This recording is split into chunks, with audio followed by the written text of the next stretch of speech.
l'engorgement des intrants Ça n'a pas de agricoles. poids de paiement. Question financière dans un premier À temps. votre parce que avis, derrière, il- pourquoi la situation de l'élection du président La Macron est distribution assez... agricole se prépare. Mesdames, Messieurs, bonjour. Alors, nous sommes ici en direct du Salon de l'Agriculture pour cette émission consacrée à un sujet très important.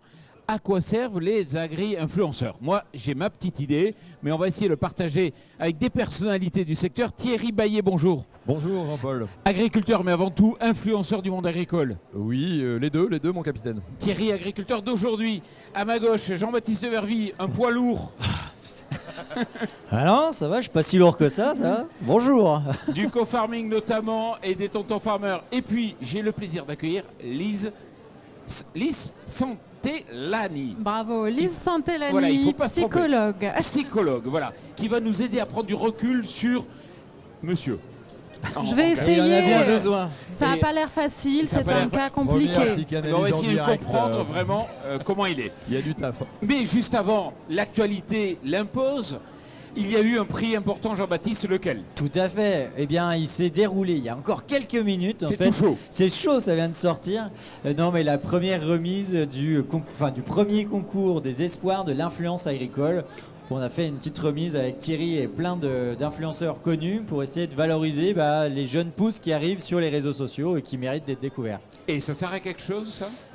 Je pense, en tout cas, vu le nombre d'entreprises qui s'intéressent aux influenceurs pour dire que ça peut être intéressant quand tu as des influenceurs, par exemple Stervio qui dit bonjour, j'ai 400 000 abonnés sur YouTube et que la directrice du CIA elle dit j'ai pas tout ça alors qu'on a un bel événement sur nos réseaux sociaux. Je crois qu'il y a un lien à faire entre les deux. Par contre, ils savent pas forcément comment le prendre les entreprises et puis même pour les influenceurs, il y a aussi un lien à savoir ce qu'on doit faire en termes de positionnement, enfin pas faire n'importe quoi non plus. Et Jean-Baptiste Vervy, Non, c'est... Thierry Non, ouais, c'est Thierry, ouais. Non, mais Ah, pardon. quand je fais ça pour après me retourner. Et Jean-Baptiste Vervy, il est là. Ah oui, Il fait partie des... Black Mouton. Alors, c'est quoi les Black Moutons? Et du coup, c'est une structure en fait qui accompagne les entreprises qui veulent se démarquer dans leur communication, qui veulent sortir du troupeau en utilisant les leviers du digital, de l'influence et des événements originaux. T'as vu Voilà. que Jean-Baptiste, on a mis le prix quand même. hein, On pourtant. est sur le plateau, Ouais. on est top là. De On est bien. Yara, je le dis, et Ouais. en même temps, des moutons. Nickel. Et il y a un mouton noir. Bon.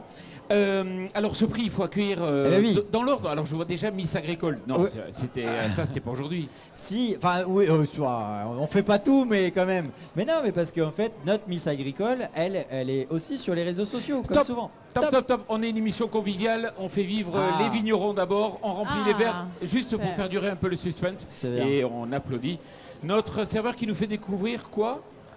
Un baron d'Ardeuil, une cuvée d'excellence, c'est du busé. D'accord. Bon, on va pouvoir. C'est une cuvée Merci. d'excellence, alors, Choisir. c'est excellent. Alors moi je tiens pas trop l'alcool et j'ai déjà Allez, beaucoup vas-y, bu. serre, non, vas-y, il faut serre. être sérieux là. Donc on accueille les gagnants, Voilà, on les fait tous venir. mais dans l'ordre, mais Dans l'ordre. successivement. Dans l'ordre, oh la vache, c'est compliqué. On va commencer par Pauline. Eh bien, vas-y, tu peux venir avec nous. Et alors, Pauline, elle peut se présenter parce qu'en fait, elle a un Oui, un très nom bien, de code merci. en fait sur les Merci. réseaux sociaux. Pardon? C'est quoi ton nom de code sur les réseaux sociaux? Mon pseudo, c'est Éthodiversité. Étho qui est le diminutif de éthologie. Et éthologie veut dire étude du comportement. Parce que tu es éthologue. Comportementaliste animalier. Je fais une petite nuance. L'éthologue, c'est le chercheur. Ça nourrit son homme ou sa femme? Les deux. T'es éleveur aussi. Oui, Éleveuse. et bien sûr, avant tout, je suis éleveuse de vaches allaitantes dans le Cantal. Voilà. Et donc tu as gagné parce que sur le prix du contenu le plus engagé par rapport à ce que tu produis comme contenu sur l'élevage, sur les messages que tu passes au travers de tes publications. Oui, alors donc je suis aussi spécialiste du comportement animal et je mets en avant vraiment le côté bien-être animal. Donc je fais beaucoup de vidéos sur le bien-être entre l'homme et l'animal en élevage, bovin notamment. Et donc je fais beaucoup de vidéos comme ça et elles sont beaucoup partagées, beaucoup commentées. Donc ça a plu au jury visiblement. Et Alors un jury très sérieux, puisque Tout- j'ai tout à assisté fait. à toutes les réunions. exactement, et tu faisais partie du jury avec ta grande expertise des réseaux et de production de contenu sur YouTube. Voilà, donc le jury a été unanime effectivement. Merci à tous. On l'applaudit. Voilà, allez, le public en délire. Et hop, il faut passer de ce côté. Du coup, on peut accueillir. Merci et félicitations. On peut accueillir aussi Laurie. Laurie. Alors Laurie, elle a eu un prix de... Ah non, elle n'a pas eu de prix. Elle n'a pas eu de prix, mais on l'a reconnue. Parce qu'en fait, ce qu'il faut se dire, c'est qu'il y a eu 140 candidats en fait à ce concours, ce qui est pas mal. Et évidemment, tout le monde ne peut pas être premier sur le podium. Mais on a reconnu Laurie dans plusieurs catégories. Un peu dans la catégorie fun, un peu dans la catégorie des contenus engagés. Et puis elle a été choyée par son sponsor Bruno, puisqu'elle est sur France Agri Twittos aussi. Bruno Cardo, oui. Bon alors, j'en dis trop. Qui es-tu? Sur quel réseau es-tu? Voilà. Ok, bonjour, donc moi c'est Laurie, en non réseaux sociaux moi c'est Laurie en fait, Laurie Poussier. Compliqué. Voilà, il n'y a pas de pseudo. Et donc en termes de réseau, alors moi je suis plutôt sur Twitter et LinkedIn aussi. En fait, je suis pas trop Insta ni Facebook, un petit peu, mais c'est pas voilà. Mais c'est un réseau quand même pour passer des messages. Tout à fait, et j'essaie d'être sur les 4 réseaux parce que c'est 4 publics différents. Et voilà. Et il y a une petite particularité que tu ne connais pas, Jean-Paul. Si tu as besoin ce soir pour rentrer dans ta douche et vivre un moment exceptionnel de plaisir, de douceur et de naturalité, Laurie fait des petits savons. C'est ça. D'accord. Je fabrique du sentais savon pas le au truc lait de arriver, vache hein. en fait. D'accord, très bien. Je testerai volontiers. Bravo Laurie, on l'applaudit. Non, Laurie, mais il faut Laurie rester avec reste nous. avec nous, Non, ouais, Laurie, c'est pas là. il faut rester avec nous. Voilà. Et puis attends, parce qu'on a notre Miss France Agricole 2023. Miss Agricole 2023, effectivement, on Tu a peux le plaisir de vous accueillir. Je vais vous tenir un micro aussi. Bonjour. Voilà, elle est gentille, hein. Ouais. Ah, ça va. Bonjour. Bonjour, enchantée. Donc moi je suis Pauline Pradier, mais également Miss Agricole 2023. Mais avant tout, je suis viticultrice. Sur mon Instagram, c'est Domaine de Valorie. Et j'essaie de montrer qu'on peut être une femme et être totalement polyvalente sur une exploitation agricole. Je fais autant du tracteur que de la vinification, que du commerce, que Instagram. Et on peut être aussi féminine. C'est pas parce que... Merci. C'est pas parce qu'on met du rouge à lèvres et du vernis à ongles que ça remet en compétence, en question de compétences. Et être Miss France Agricole 2023, et on Ouais. vous applaudit, ah oui, même pas besoin. Ça implique quoi? Alors je pense que le but du concours, que ça soit même pour les dauphines, pour les juniors, c'est de véhiculer une image positive, de montrer, c'est exactement ce que je disais, qu'on peut être féminine et autant compétente. Et le but, peu importe les filières, c'est juste d'être agriculteur. Bon, très bien, merci beaucoup. Et je vous laisse vous mettre. Et évidemment, aller sur les réseaux sociaux, et il y a pas mal de Miss agricoles d'ailleurs qui ont... Je sais pas s'ils ont profité en fait de l'élection ou si ça leur a aidé à être plus... Mais elles sont souvent... Enfin voilà, on connaît aussi Perrine par exemple, qui est très connue sur YouTube, Insta, TikTok aussi, qui a passé par l'élection des Miss agricoles. Donc peut-être que tu auras la même progression. Voilà. Et ensuite on a Lucas. Ah, Lucas. Lucas, hop. Allez, il y a des fans derrière de Lucas là. Lucas qui est musclé. C'est l'agriculture, ça c'est le métier. Bon alors Lucas, t'es sur quel réseau? Alors moi je suis sur TikTok que j'ai commencé il y a moins d'1 an, qui totalise aujourd'hui 95 000 abonnés. Et je mets en avant le monde agricole, un petit peu nos façons de pratiquer, démentir un petit peu ce qu'on peut retrouver qui ne sont pas forcément vrais dans l'actualité. Et ça de façon assez marrante pour passer le message. Ouais, il est parti de 0 en février l'année dernière. Il était à 0, il est à 95 000. Et donc il a gagné pour nous la catégorie de la plus grande croissance en 2022 sur le réseau TikTok. Et comment tu as fait pour arriver de 0 à 95? Alors j'ai commencé avec un tracteur un petit peu customisé qui a attiré le regard des personnes, et ensuite je me suis lancé sur un petit peu mes façons d'expliquer, de travailler dans la terre, dans la ferme, et puis c'est parti, le monde a accroché sur le compte, et puis c'est parti d'une bonne croissance. Ouais. Bravo. Et juste à côté. Et le fermier auvergnat, c'est marqué qui dessus. vient tout droit d'où? D'Auvergne. Mais précisément. De la Haute-Loire, du fin fond de l'Auvergne. Donc voilà, je suis éleveur laitier associé avec mon papa. Et donc je communique sur mon métier d'éleveur et en essayant aussi de démonter un peu tout ce qui se dit sur notre métier et qui n'est pas toujours forcément vrai. Voilà, donc on l'a reconnu il n'a pas gagné directement un prix, mais il a été reconnu dans une catégorie aussi par rapport à ce qu'il produit sur YouTube et sur Facebook et peut-être sur d'autres réseaux.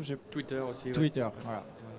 Bon, alors maintenant on va attaquer le fond du fond. À quoi servent les influenceurs, Thierry? Très bonne question. Toi qui es un influenceur depuis 9 ans. D'accord. Qui D'ailleurs, gagne bien ta vie avec c'est le quoi, métier d'influenceur. C'est quoi un influenceur? Ouais, c'est quoi un influenceur? Est-ce que c'est un agriculteur qui communique et qui commence comme ça? Est-ce qu'il a un rôle par rapport à ce qu'il doit montrer et il a une responsabilité donc voilà, c'est des questions que je me pose tous les jours. Peut-être qu'on va avoir des réponses. Pour une fois, j'arriverai peut-être à trouver.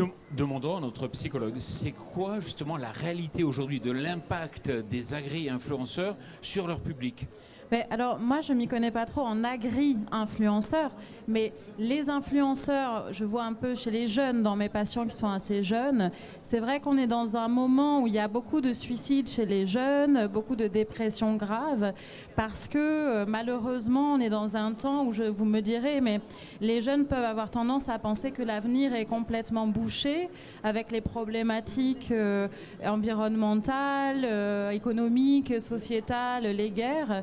Et finalement, c'est un moyen de prendre la parole et reprendre un peu le pouvoir et avoir une influence sur le monde à nouveau. C'est vrai. L'idée, quelque part, c'est de s'affranchir des médias. En gros, vous prenez la parole directement vis-à-vis du public. Alors, c'est vrai, c'est pas vrai. Parce qu'en fait, le public, il est surtout agriculteur, il n'est pas grand public. Alors oui, c'est vrai que la base, souvent, on part sur l'idée d'aller atteindre le grand public. Et moi, pour mon cas, et je pense que c'est le cas pour beaucoup de monde, on a un quart de personnes qui sont hors du milieu agricole, qui s'intéressent à l'agriculture. Déjà un quart, si on a 100 000 abonnés, ça fait quand même 25 000 abonnés, donc c'est pas ridicule. Et c'est vrai que le monde agricole est très à l'écoute d'autres choses dans le monde agricole, mais si ça permet aussi aux agriculteurs, aux jeunes qui se posent des questions sur les productions, sur leur avenir, sur comment ça se passe ailleurs, de pouvoir découvrir autre chose aussi, et la diversité qu'on a la chance d'avoir dans le monde agricole en France, quoi. Oui, Jean-Baptiste. Non, vas-y, pose ta question. Je pose ma question, merci Jean-Baptiste. Aujourd'hui, c'est un métier, influenceur? Ça peut le devenir. Je considère, moi, pour ma part, que je suis double actif. C'est pas le cas de tout le monde. Des agriculteurs travaillent dans un centre de gestion. Moi, j'ai choisi de prendre la voie de la communication comme deuxième activité. Alors, pas parce que j'avais envie au départ, parce qu'on est venu me chercher. Et à un moment donné, je me suis posé la question, je passe du temps. Est-ce que ce temps mérite d'être rémunéré éventuellement? Et après, de quelle façon j'y réponds? Avec quelle éthique? Parce que c'est pas évident. À quelle sollicitation je réponds, à laquelle je réponds pas. Et ça, c'est toujours un questionnement et on avance progressivement.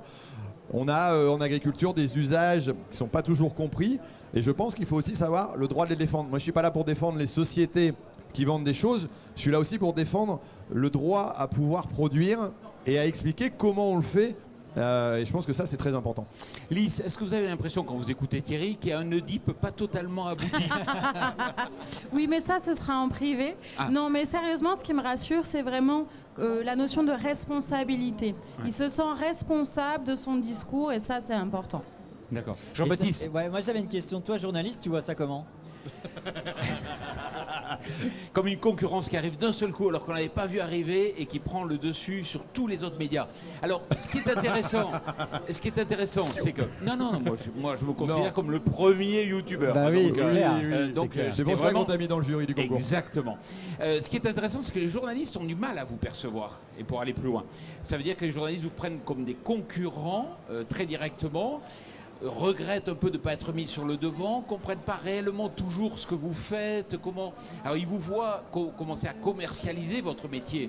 Et ça, c'est vrai que par rapport à l'institution média qui est structurée, avec des pages de pub, avec des agences de publicité, c'est vrai que vous arrivez des fois, il y a un tractoriste qui vous prête un tracteur en week-end, vous faites un essai, et ça vous suffit.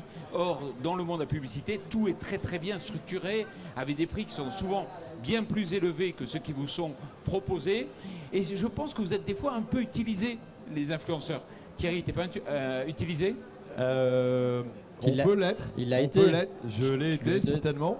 J'ai certainement évolué en écoutant les conseils de certaines personnes bien avisées sur ce plateau, entre autres. Mais il faut comprendre que l'ambition d'un agriculteur qui communique sur les réseaux, avant d'être un influenceur, c'est aussi d'arriver à partager différentes choses. Quand on lui met dans les mains des moyens qui sont parfois extraordinaires qu'on ne lui propose pas, ne serait-ce que d'aller prendre un week-end ou d'aller voyager et d'aller découvrir quelque chose, au début c'est attractif, c'est sympa. Au bout d'un moment, on se rend compte que ça prend du temps et puis quand on n'est pas dans sa ferme, il n'y a pas, c'est du temps qu'on doit dépenser, de l'argent pour se faire remplacer par exemple. Donc c'est vrai qu'il y a un gros boulot de structuration à faire, d'explication, d'accompagnement certainement. Après, maintenant, le monde évolue et c'est valable partout. Les médias, forcément, ils souffrent de ce côté-là.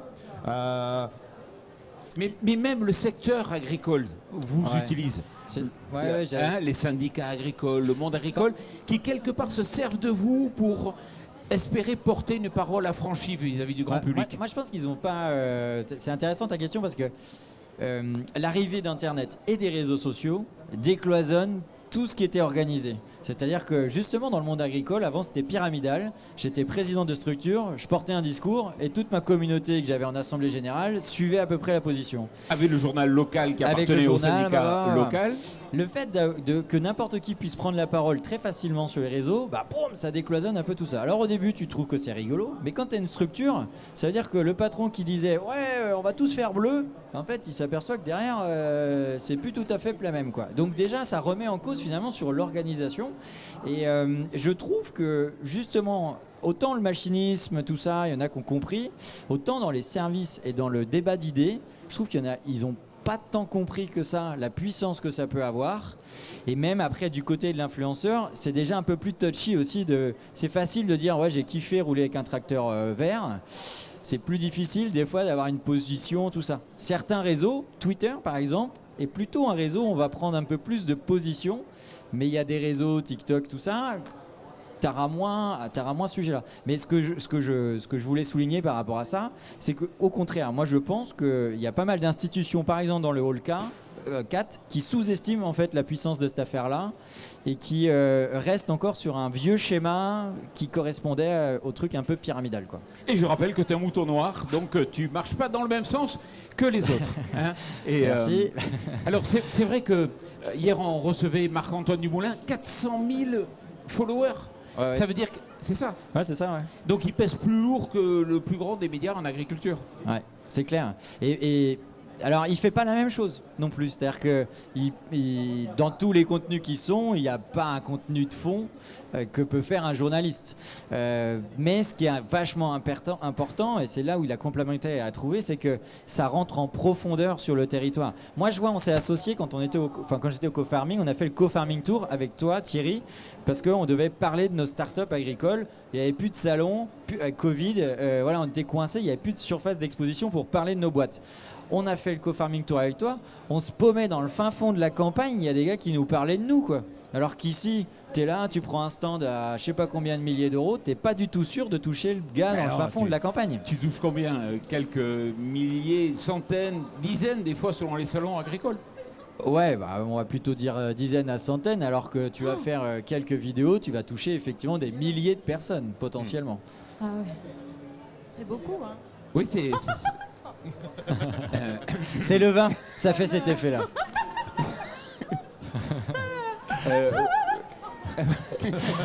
Ça s'emballe. Voilà. Ça y est, elle a lâché la rampe. Non mais c'est parce que j'ai essayé plein de... Je suis désolée, ça me... C'est pas grave, vous inquiétez C'est pas. l'émotion. Ça part en vrille, c'est tout. On se verra pour une petite séance tout à l'heure. Hein. Je sais pas dans quel Thierry sens. peut-être. Thierry, c'est peut-être toi.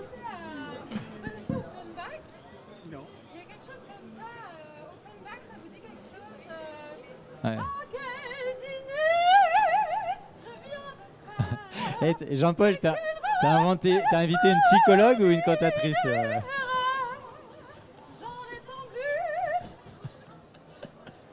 Eh ben bravo, hein. Félicitations. Moi...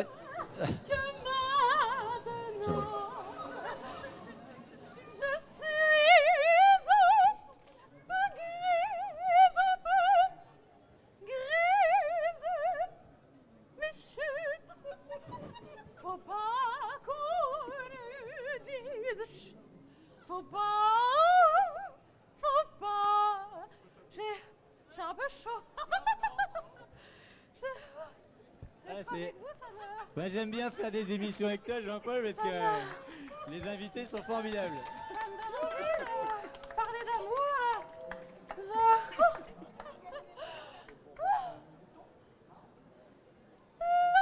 L'amour est un oiseau rebelle que nul ne peut apprivoiser. Et c'est bien en vain qu'on l'appelle, c'est lui qu'on vient de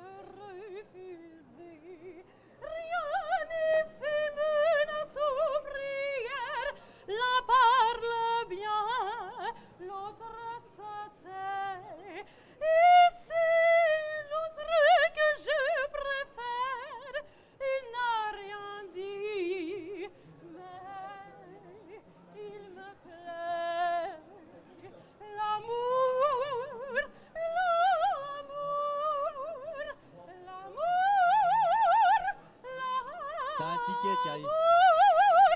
L'amour est enfant de bohème. Il n'a jamais connu de loi. Si tu ne m'aimes pas, je t'aime. Si, je veux dire. Si je t'aime, prends garde à toi. Si tu ne m'aimes pas, si tu ne m'aimes pas, je t'aime. Mais si je t'aime, prends garde à toi. L'oiseau que tu croyais surprendre. Attention, Bruno, elle s'approche. S'envola.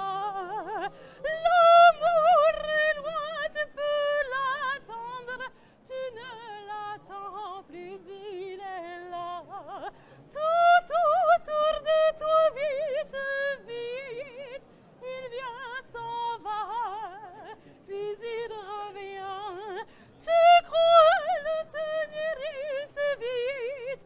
Tu crois l'éviter, il te tient. L'amour, l'amour, l'amour, l'amour, l'amour est enfant de bohème. Il n'a jamais connu de loi. Si tu ne m'aimes pas, je t'aime. Si je t'aime, prends garde à toi. Si tu ne m'aimes pas, si tu ne m'aimes pas, je t'aime. Mais si je t'aime, si je t'aime, prends garde à toi.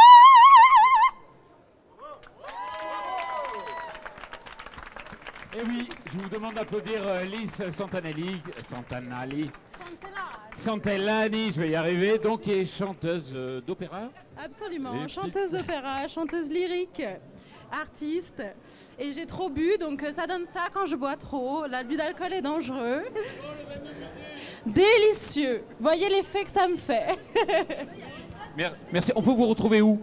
Alors, je suis dans le spectacle Opéra, un spectacle pour enfants avec la compagnie Zébuline. Et je suis bientôt dans les théâtres parisiens. C'est un peu un extrait de ce que vous avez vu, un spectacle où je mêle mon côté psy et mon côté chanteuse, parce que c'est vrai, je suis psy aussi.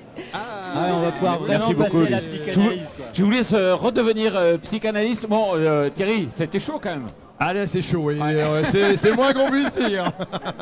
Jean-Baptiste. Surtout qu'on était toujours bien entendu au courant, hein, comme d'habitude. On savait exactement ce qui allait se passer. Sur TV Agri, il y a toujours des surprises. Derrière, ils se demandaient ce qui se passait. Ils ont dit qu'est-ce qu'on fait. Moi, je dis bon, on reste, on verra bien. Laurie, elle m'a dit non, mais vous étiez au courant? Non, mais. Bah, nous, on n'y était pas. Non, nous, on n'y était pas, non. Voilà. Donc, bon, voilà, comme ça, ça figera dans le temps. Donc, cette première élection, ce premier award, et c'est que la première édition. J'en suis sûr. Je vous remercie à toutes et à tous. Je vous souhaite une belle carrière sur vos différents réseaux sociaux, à l'Opéra et bien sûr en tant qu'agence ou en tant que youtubeur. Et je vous dis à 17h précise pour une émission beaucoup plus sérieuse. Plus largement des intrants agricoles.